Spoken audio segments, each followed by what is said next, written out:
Homenajes. Esta columna de homenajes. En el día de hoy vamos a homenajear a una persona que nació un sábado a la madrugada, aquí en Buenos Aires. Era el hijo menor de una familia tipo, como se conocía en el momento, esos años que es papá, mamá, hermanitos, ¿no? Se conocía así. Después cambió el concepto de familia. Tenía una hermana mayor de 3 años. Nació por esta época, por diciembre, ya que era, para los que le gusta la astrología, era sagitariano, con ascendente en Sagitario.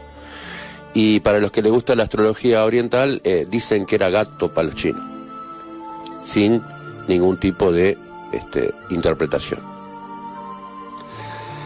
Por algunas de esas razones, o no se sabe, empezó siendo un niño que tenía mucha energía, pero que a los adultos los trastocaba, ¿viste? En la armonía habitual, ¿viste? Cuando un pibe tiene mucha energía te saca. Bueno, su madre siempre contaba que la primera vez que pudo dormir entera una noche, fue cuando tenía 3 años de vida este pibe. O sea, se despertaba a mitad de la madrugada y se ponía a jugar, a hinchar las pelotas, tenía mucha energía. Y bueno, esa edad de los 3 años, en algún momento durmió una noche entera y la madre se asustó, porque pensó que se había muerto. Dijo, ¿qué? Cuando se despertó la mina, dijo, ¿qué pasó que no se despertó el pibe? Mirá, loco, qué loco, ¿no? Bueno, a los 5 años, él recién entró en lo que se conoce como la educación sistematizada. En esa época, viste, la salita de 3, ¿cómo se llama ahora? Lo prenatal, la sala maternal, no existía, ¿no? Porque es de otro siglo. Esta persona es del siglo pasado, no es de este. Y bueno, a los 5 años empezó lo que era la salita de 3, acá en un jardín de infantes, el 902, que estaba por ahí por Santos Lugar, de educación pública, ¿no? De educación del Estado del momento. En el que salita de 5, dije, no, sí, salita de 5, o sea, el último, porque 3 y 4 había. Pero no era tan común que las mamás mandaran a su hijo al jardín tan temprano. La educación era muy de la familia y bueno, y la escuela complementaba, ¿no? Como debe seguir siendo hoy. Pero, bueno, esto del siglo pasado había otras concepciones, ¿no? Algunas idiosincrasias diferentes a las actuales. Bueno, él estaba en la salita que se conocía con el nombre de Sala Celeste. Y obviamente sus papás, ya en el jardín de infantes tuvieron muchos problemas por la conducta, porque él no se ajustaba a los cánones de disciplinas emanados por la maestra o directora de la época, que aparte eran, viste, rígidos. Y él no, viste, era un quilombero, este tipo. Creo que le aburrían las actividades que le proponían en la escuela. Por eso, cuando volvía a su casa, él pasaba mucho tiempo en la plaza, que era su ámbito de alguna otra forma también educativo, de desarrollo, de vinculación con sus seres, con sus pares y bueno, de mucha actividad física, ¿no? En ella, justamente en esa plaza, él tenía unos amigos que eran los conocidos amigos callejeros, los amigos de la calle. Y todos, por alguna razón, eran más grandes que él. Él era uno de los más pequeñitos de uno de los grupos que se había armado. Entonces él tenía un estímulo elevado para su edad. Claro, los mayores te estimulan o te enseñan cosas que no es para tu edad. Pero bueno, entre ellos los adultos se manejan así, el chiquito escucha, el chiquito ve, el chiquito copia, y bueno, y no siempre es todo muy bueno. Y esas cosas que él aprendía en la plaza, trasladadas al jardín, imagínate que traía grandes conflictos. Tenía graves problemas de conductas para, como dije, los cánones sociales establecidos en el momento. Pero al mismo tiempo el tipo, viste, era una especie de líder también, era un pibito que tenía también como mucha fuerza corporal, mucha velocidad, una gran capacidad motriz, porque estaba muy estimulado por los adultos de la plaza, viste, el treparse, el correr, el subirse a los camiones del sodero que pasaba y se colaba ahí, o andar por las vías del tren trepado entre los vagones, viajando entre medio de los vagones, arriba del techo de los vagones, ¿viste? En esa época, y bueno, entonces era muy hábil. Obviamente los papás no sabían que hacía todo esto porque lo iban a matar, pero tenía tanta energía que en algún lugar había que aplicarla, y bueno. Entonces, claro, lo que aprendía en la plaza, llevarlo al jardín era un problema. Decía que tenía una buena capacidad motriz, era muy veloz, era muy osado, atrevido y, esto es importante, ya desde chiquito, con una lengua floja para contestar o meter algún chascarrillo en el momento apropiado. O no necesariamente apropiado, porque para los adultos no era apropiado a veces una contestación rápida y desafiante, ¿viste? Bueno, a los 6 años justamente empezó la escuela primaria, en una escuela también ahí de Santo Lugar, la escuela La 6, la que está ahí costadito de la vía, en la que también su papá había ido ahí. Mirá, historia familiar en esa escuela. El papá había ido a esa escuela, él fue a esa escuela, su hermana fue a esa escuela. Bueno, la mamá no, la mamá iba a otra. Pero había mucho del barrio. De hecho, en una escuela del Estado, en Santos Lugares, del siglo pasado, iba todo el barrio. ¿Viste? No venía gente de otros lugares, era muy de ahí. En ese momento, justamente había maestras que pretendían algo en los que él no podía dar. Él no podía dar, ya que ellas no sabían guiar la energía de él, sino que la anulaban o intentaban anular esa energía mandándolo a dirección en todos los días, en el recreo, a dirección, párese en dirección, vaya a dirección. Bueno, entonces la madre tenía un problema complicado, el papá trabajaba, ¿viste? Clase pobre alta, llamémosle, o media super baja, porque claro, un operario de fábrica sin estudios, y la mamá una ama de casa, entonces los ingresos paupérrimos, no había plata, como ahora dicen, ¿viste? No hay plata, bueno, no había plata, entonces había que ajustar, el tipo se la pasaba laburando y la que se ocupaba de todos los menesteres problemáticos de este muchacho, y bueno, era la pobre de la mamá, ¿no? Que la llamaban a cada rato a la escuela para explicarle lo mal que se portaba. Igualmente él pasó por la escuela, por la infancia, con recuerdos muy lindos. Una de sus características está fundada en el buen humor, en intentar ser divertido, optimista, en disfrutar de las cosas que hace. O sea, el tipo tiene eso. Entonces, de alguna otra forma, más allá de lo ajetreado por las problemas de conducta de lo que era la educación sistematizada del siglo pasado y la educación familiar también, no solo la escuela, en la casa se bajaba en línea, cuando hablan los adultos los chicos se callan, y era así la regla, ¿viste? Hoy es otra cosa, pero bueno, tuvo una infancia muy divertida, con todo esto tuvo una infancia muy divertida porque en algún lugar era cercenada su capacidad, su energía, porque claro, explotaba, entonces a dirección, listo, y así no es la cosa. Bueno, en la escuela él recuerda también que en su estadía en ella, obviamente jamás fue abanderado.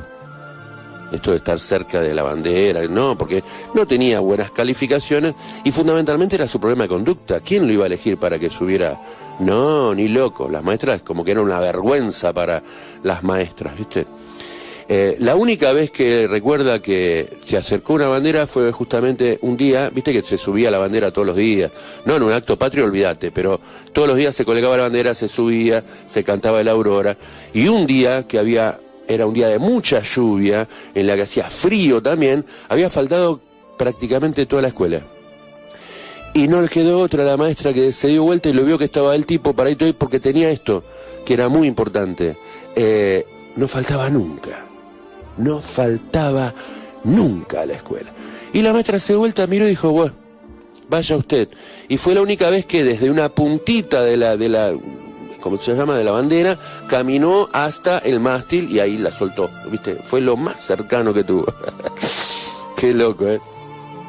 Algo importante también de rescatar del personaje que homenajamos hoy es que justamente era infaltable y era también de alto nivel de puntualidad. De hecho, suele decir hasta el día de hoy que él es una persona impuntual.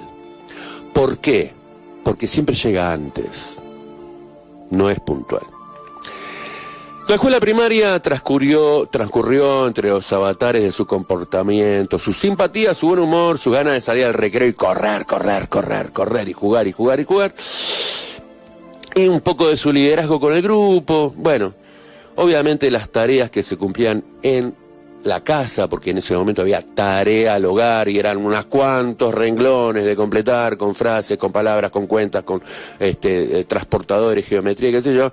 A él verdaderamente todo eso lo aburría y él era mejor cuando estaba haciendo sus travesuras por el barrio, por arriba de las terrazas de las casas o en la propia plaza.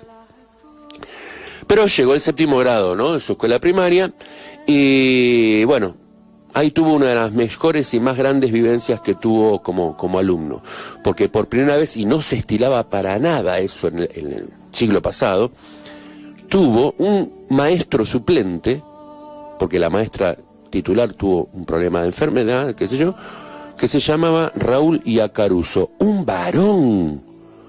Tener un maestro varón en ese momento en la escuela, que eran todas mujeres, es real. La portera, la gente que te servía el mate cocido con leche, las directoras, las maestras, todas mujeres, y apareció un varón, che. Entonces ahí él encontró un punto débil, ¿no? Que el maestro lo supo manejar, supo cómo manejarle la energía y le dio, en vez de mandarlo a dirección, le daba tareas donde se tenía que esforzar corporalmente, ¿viste? Es más, en los recreos, cuando el pibe corría, el maestro lo corría atrás. Igual si lo llegaba a agarrar, era grandote el maestro. Bueno, fue un gran ejemplo para él haber tenido este estímulo del maestro. Hoy es mucho más común tener hombres, o que la situación educativa sea mixta. Antes era exclusividad de las mujeres, era así. Bueno, terminó, mirá en qué año, en 1975, siglo pasado, terminó la escuela primaria. Y él iba obviamente a la mañana, le quedaba toda la tarde para ir al potrero. Había potreros todavía en Santo Lugar en esa época, en el 75, y ahí estaba todo el día en la calle, era muy callejero, se la pasaba del potrero a la plaza, a las vías del tren, se trepaba a los árboles, jugaban obviamente, cómo no jugar a las bolitas, a la figurita, a la escondida, y por supuesto en esa época se pateaban los tachos de basura y se tocaban los timbres para salir corriendo. Había tachos de basura, no había bolsitas como ahora. Había unos tachos que eran de metal, que llegaba el recolector de basura, que en ese momento se lo llamaba el basurero, chiflaba, revoleaba el tacho arriba del camión, el tipo del arriba del camión lo descargaba, el tipo estaba parado entre medio de la basura, descargaba el tacho y lo tiraba a la calle. Y los tachos quedaban vacíos en el medio de la calle. Y los pibes jugaban pateando los tachos de basura. Un lugar que también era muy cotidiano, en el cual visitaba cuando podía justamente a la tarde, era el Club Glorias Argentinas, que también está ahí enfrente de la escuela, y ahí jugaba a la pelota, a las bochas, al sapo, el billargol, o también al billar y al truco, pero desde muy chiquito jugaba al truco. ¿Con quién? Y con tipos más grandes que él, que ya fumaban, tomaban, y el tipo estaba ahí, ¿viste? Bueno. La cuestión es que en el 76, mira vos qué año, 1976, que se inició, lo decía hace un rato, los gobiernos de facto, después del gobierno de Isabelita, el tipo empezó el colegio secundario. También, todo era en el barrio, en la 14, en el Colegio Nacional de Santos Lugares, también obviamente escuela pública. Familia de muy pocos recursos, lo que había era la educación pública. No, es más, no, había privados en Santos Lugares, viste, qué sé yo, el Niño Jesús, hay varios privados, mucho más ligados con la situación eclesiástica, los privados que eclesiásticos, viste, pero no iban, la gente de barrio no iba a la escuela privada. Y en este caso iban al turno vespertino, o sea, entraba a las 5:30 de la tarde y salía a las 10 de la noche. ¿Por qué? Y porque de los 12 años, cuando terminó la escuela primaria, empezó a trabajar. En esa época el trabajo infantil tampoco no era tan mal visto, era bastante común. El primer trabajo que tenía durante el día era peón de albañil. Levantaba bolsa de cemento, 12 años, hacía pastones en la calle con la pala ancha, el cemento, picaba los escombros, lanzaba ladrillos. Y claro, llegaba a la escuela muy cansado el tipo. Pero bueno, él ahí, en la escuela secundaria, obviamente, seguía con su característica de rebelarse ante la autoridad que se le imponía, y a la cual él no entendía, quería saber el por qué, y no se explicaba. Simplemente en ese momento se daban órdenes. Párese ahí, quédese quieto. ¿Y por qué? Y esto era para problema.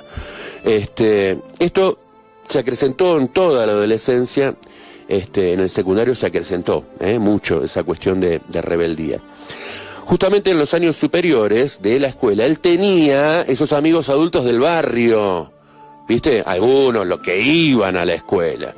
Y esto a él lo potencializaba en su idea de que era intocable. Venía a tocarme que tengo a la muchachada atrás.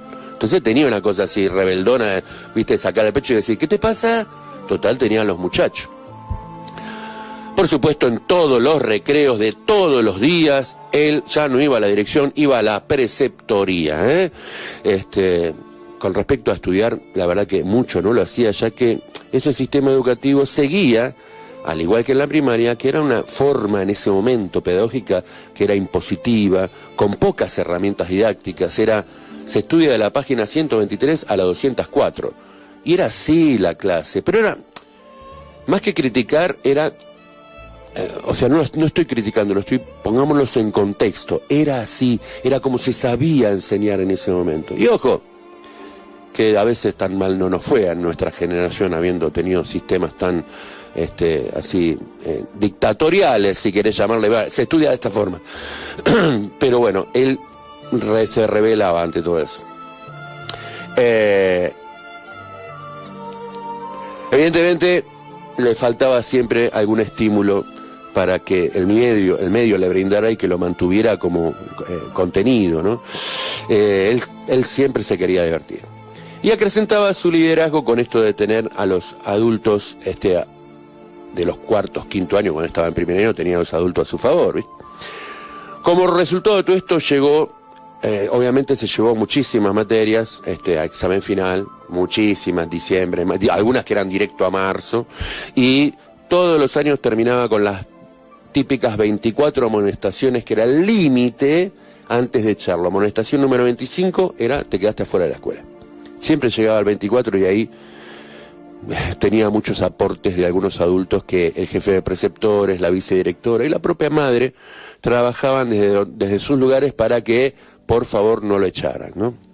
Cabe recordar que desde hacía, justamente desde los 12 años el tipo trabajaba y al mismo tiempo, no digo que estudiaba, sino que iba a la escuela, pero era, al igual que en la primaria, infaltable, porque se divertía en la escuela. Él trabajaba, como decía, como peón de albañil, luego fue vendedor de libros en la calle, él callejeaba y timbreaba tratando de, con su lengua rápida, ofrecerle a la señora el librito de doña Petrona C. Gandulfo y que se lo compraran porque él iba en comisión, ¿viste?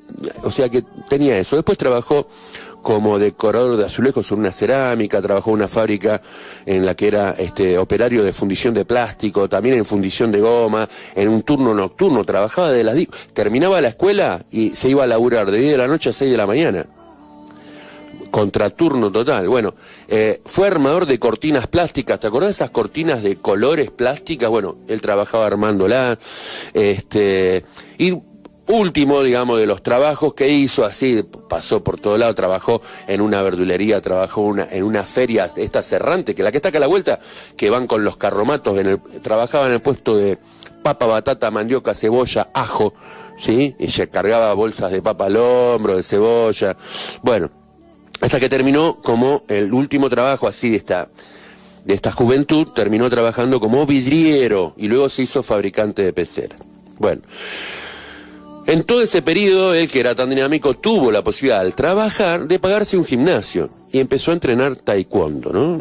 Con un sabonín ahí en Saspeña, primero en Villa del Parque, después en Saspeña. O sea que, tras que era tan callejero, camorrero y peleador, ahora tenía herramientas para defenderse, entrenaba taekwondo. Qué loco y qué paradigmático que es eso, porque justamente el haber aprendido lo que había aprendido, lo sedó. Se tranquilizó. Ya si se tenían que ir a la mano, le decía, no nos peleemos, no hace falta. Vamos a hacer una cosa, mira, se me va el tiempo. Hacemos una pequeña tandita y vuelvo a seguir homenajeando a esta persona que les estoy contando la historia de una persona de barrio, común y corriente, nada más que del siglo pasado. Bueno, estábamos en que hacía taekwondo y se sedó un poco. Y en el año 1979, fíjate vos que estábamos en pleno proceso militar, Este muchacho, viste que la escuela, él se llevaba un montón de materia, 24 amonestación, y había una, en esa década, en esos años del 76 al 83, había una gran propaganda militar de esto del proceso de reorganización nacional. Tenemos el poder, manejamos la historia, y este era un adolescente, callejero, viste, no estudiaba un pomo, muy rebelde, y dijo, ya está. Y fue como aspirante o marinero a la escuela de suboficial de infantería marina y rindió el examen y entró y fue como destino a la escuela de suboficial de infantería de marina en Punta Mogotes, Mar del Plata. Porque no era que le faltaba capacidad intelectual, no le gustaba estudiar, pero cuando rindió el examen había estudiado porque tenía ganas de ser militar, este rebelde sin causa militar, y rendió entre los primeros. Entonces eligió los primeros, no sé, de 500 que rendían, los primeros 50 elegían destino. Y él eligió lo peor, infantería de marina. Esos 6 que fueron al Beagle, a las Malvinas, y la invadieron, la conquistaron, salieron de esa escuela. Eran comandos anfibios, francotiradores, o sea, tipos muy entrenados, ¿eh? El tipo fue ahí. Bueno, ingresó a esa escuela. Y obviamente, el tipo pasó por cantidades de malos momentos, muchísimo.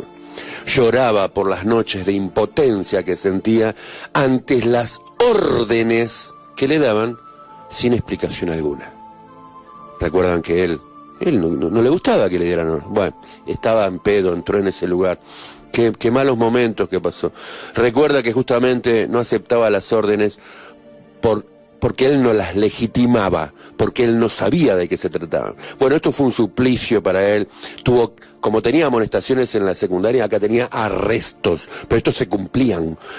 Vivía arrestado. Vivía arrestado por sus desobediencias que había tenido. Fíjate que cuando él fue a pedir la baja al año siguiente, había estado un año ahí, fue a pedir la baja y dijo, de acá me voy. Le dijeron, bueno, sí, como no, usted se va a ir cuando cumpla con todos los arrestos que tenga, que están acumulados a futuro. El día que él fue a pedir la baja tuvo un momento casi de pánico total, porque cuando le abrieron el legajo y le dijeron, usted tiene 1 año y medio a futuro de todos los días arrestado. Mirá si era rebelde el tipo. Y ahí le agarró un pánico, dijo, no salgo más. Bueno, lo que pasa que al mismo tiempo, fíjate qué loco, el tipo tenía tan buen desarrollo motriz, viste, todas las cosas de combate, puntería, ¿no? Tenía los mejores promedios. Pero en conducta militar era de los peores. Entonces era una cuestión también, hasta los mismos jefes de él, digamos, director de la escuela, el vicedirector de la escuela, que era un capitán de corbeta, en un momento le dijo, usted va a ser un muy buen suboficial, porque usted ya las hizo todas. Usted sabe todo lo que no hay que hacer. Entonces, como usted asiente cabeza, va a ser uno de los mejores. Pero evidentemente no era su espacio, no era su lugar. Logró obtener la baja gracias a que su madre, con el padre que había pedido prestado, porque no tenían auto, un rastrojero, se fueron hasta Mar del Plata, 20 horas viajando en el rastrojero antiguo, que iba a 60, y lo fue a buscar la mamá porque él le mandó una carta con unas lágrimas terribles de socorro, y ella lo fue a buscar y lo rescató. Dijo, acá vengo a retirar a mi hijo, y se lo llevó, con arresto y todo, se lo llevó. Bueno, el tipo volvió.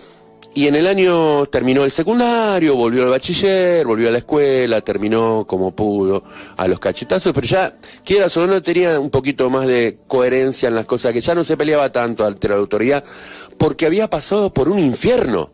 Entonces, al pasar por un infierno, la escuela secundaria era una pava, quédese quieto, está bien, me quedo quieto. Y viste, había bajado un poco, entonces logró terminar el secundario después de 7 años, porque fue repetidor. Bueno, en el año 84 decidió por motus propio empezar a estudiar, por primera vez en su vida iba a estudiar, y eligió la carrera de educación física. Él hizo acá nomás, en Palomar, en un instituto privado, porque como él trabajaba, por primera vez él se pudo pagar con ayuda de los padres un instituto privado, que tenías que comprarte el uniforme, y la única forma de entrar al instituto era, que en ese momento recién salían y eran caras, era dentro del uniforme estaban las Adidas negras de cuero.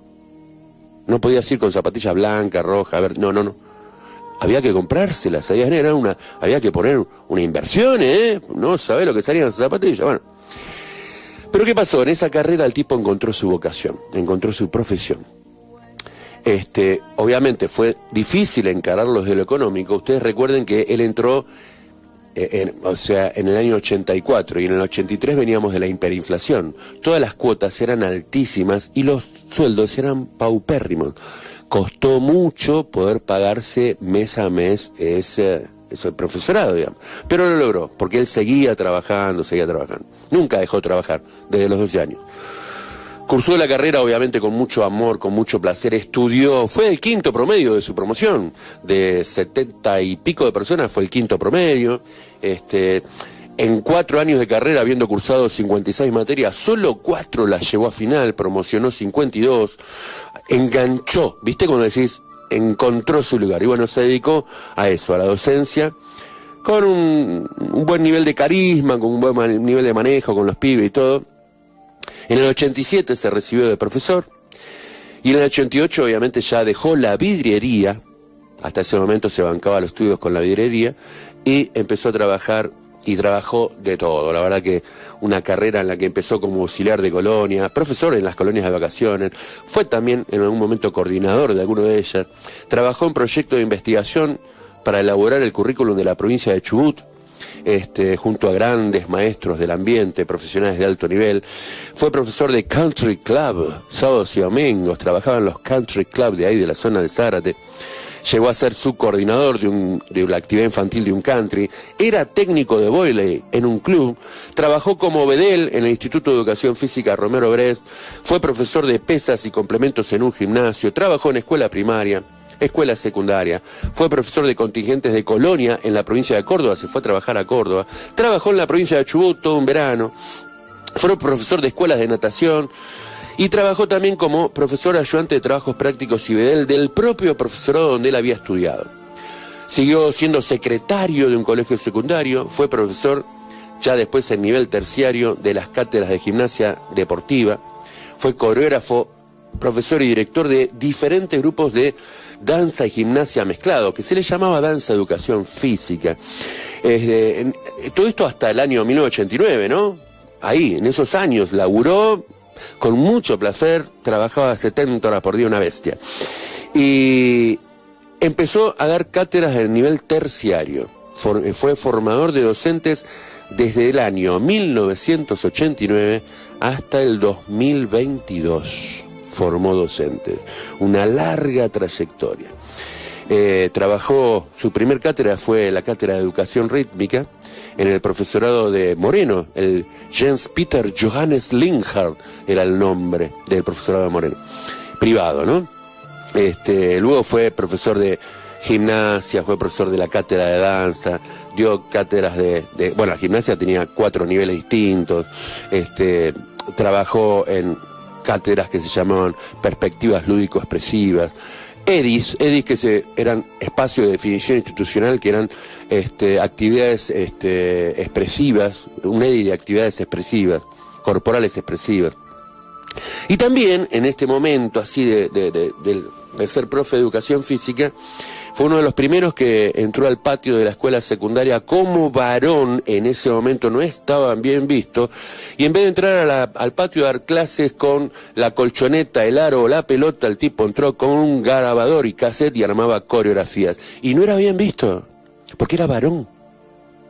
Había mucho, ahora no, pero había mucho prejuicio sexual al respecto. Pero bueno, se bancó unas cuantas.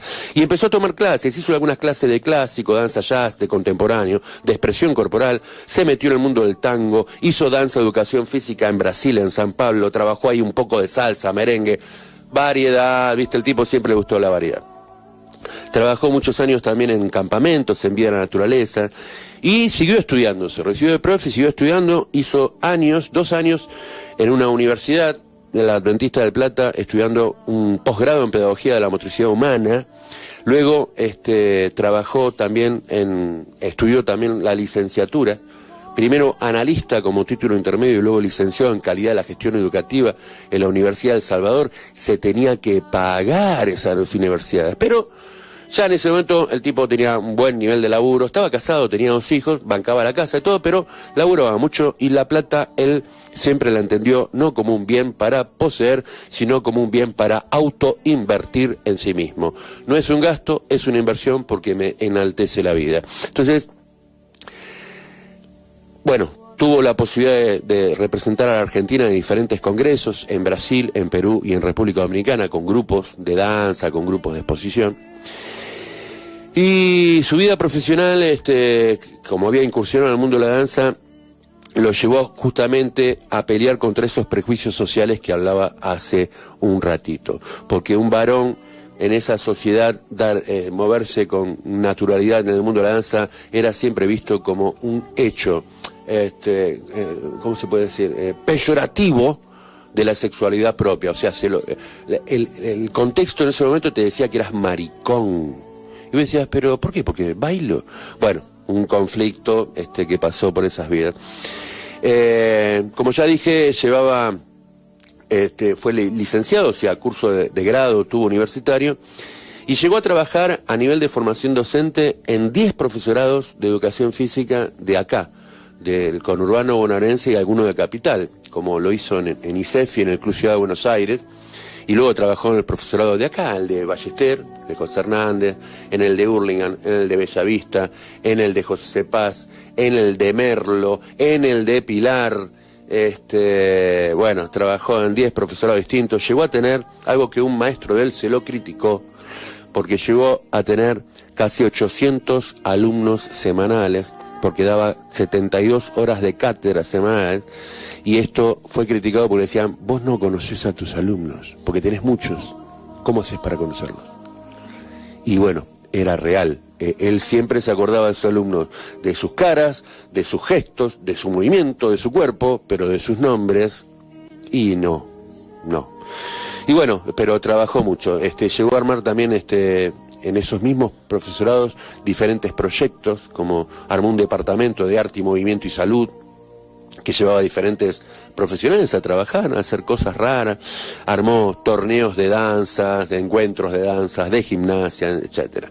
Pero, bueno, y después de los 10 profesorados también trabajó en 2 universidades, siempre en formación docente, fue lo que más le gustó. Se jubiló a los 50 años, porque en provincia de Buenos Aires se puede, hasta ahora por lo menos con 25 años de aporte y 50 años de edad, pero siguió trabajando 8 años o más. En las universidades siguió trabajando hasta el 2022. Hace poquito que dejó de trabajar.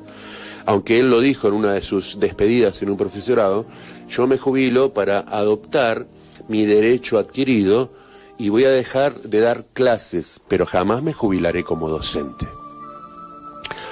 Hace un tiempo a esta parte, hace unos años, se fue de acá de la ciudad, la persona que nació el siglo pasado, el milenio anterior, y se fue al campo.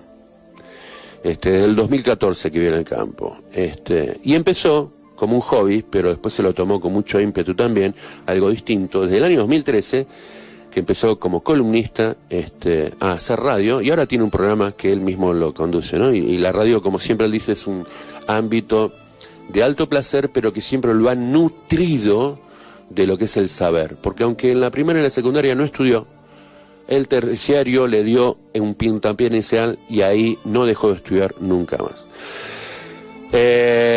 Vale destacar que su vida tuvo grandes y profundos cambios en el suceder de los sucesos, como él suele decir, pero en el fondo, más allá de todas las responsabilidades y roles variados por los que transitó, sigue siendo ese pibe de barrio, ese tipo entusiasta, positivo, emprendedor, con ganas de transformar y de transformarse todo el tiempo.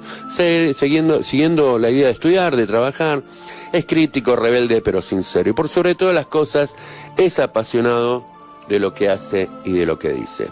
Por lo tanto, y para cerrar este homenaje, algo que él, esto es una pequeña biografía de su historia, que de hecho él la tiene porque la tuvo que escribir él mismo, de sí mismo, para cumplir con un trabajo práctico en una universidad, que decían: autoanalice su propia historia. Y para cerrar, podemos decir que ya a sus 60 años, hace 60 años atrás que abrió los ojos y miró, escuchó sonidos y se maravilló, sintió su piel, se emocionó, olió, disfrutó, abrió la boca y gritó. Porque todo un mundo de sensaciones se empezó a descubrir. Y hoy en día sigo descubriendo lo maravilloso y el lujo de sentirse vivo y activo. Hoy en día sigo disfrutando del amor, la amistad, la alegría, la compañía. Me sigue sorprendiendo la magnificencia de la naturaleza y su gran esplendor. Me emociona mucho ver a mis hijos crecer y verlos felices. Me maravilla el amor que tiene mi compañera por mí. Estoy convencido de cuáles son mis criterios y de mi vocación. Sigo aprendiendo qué hacer y sigo aprendiendo qué no hacer. Sigo orgulloso de los maestros de mi vida, honrado también que lo he sido en algún momento por algunos alumnos que tuve, tengo y que en algún momento tendré. Sigo siendo un gran agradecido de todas las experiencias variadas y cambiantes que la vida me ha propuesto. Agradezco y agradezco. Gracias a todos los que han estado en contacto con mis experiencias y aprendizajes. Y se los debo. Les debo un gran gracias a todos ustedes por haber sido los grandes compañeros de mi vida. Con esto me tomé el atrevimiento de hacerme mi propio auto-homenaje, que ya que hace 2 días cumplí mis 4 cumpleaños de 15, mis 60 años. Y acá me dice que Marcela está emocionada, le encantó la historia, hermosas palabras, y se dio cuenta que era yo, pero si yo todavía no lo había dicho. Gracias, Marce, gracias, muy amable. Bueno, sí, fue un auto-homenaje. Tuve ganas, viste, la vida te va llevando a quizás querer compartir cosas con los otros, aunque sea hasta por este medio, el de la radio, que habitualmente uno no comparte, que es su propia historia de vida. Me voy, me queda la columna de Buceando en el Hombre para la semana que viene, ya la tengo armada, y cierro con un autorregalo que es el Círculo de Fuego de mi amada banda Metallica, la señora Rata Blanca, que aquí está sonando para disfrute mío. Hoy fui muy egoísta, pero lo comparto absolutamente con ustedes. Y ahí se terminó mi egoísmo, porque lo comparto. Muchísimas gracias, chao, hasta la semana que viene. Gracias, como digo siempre, por ser con mayúsculas y por estar con mayúsculas. Chao.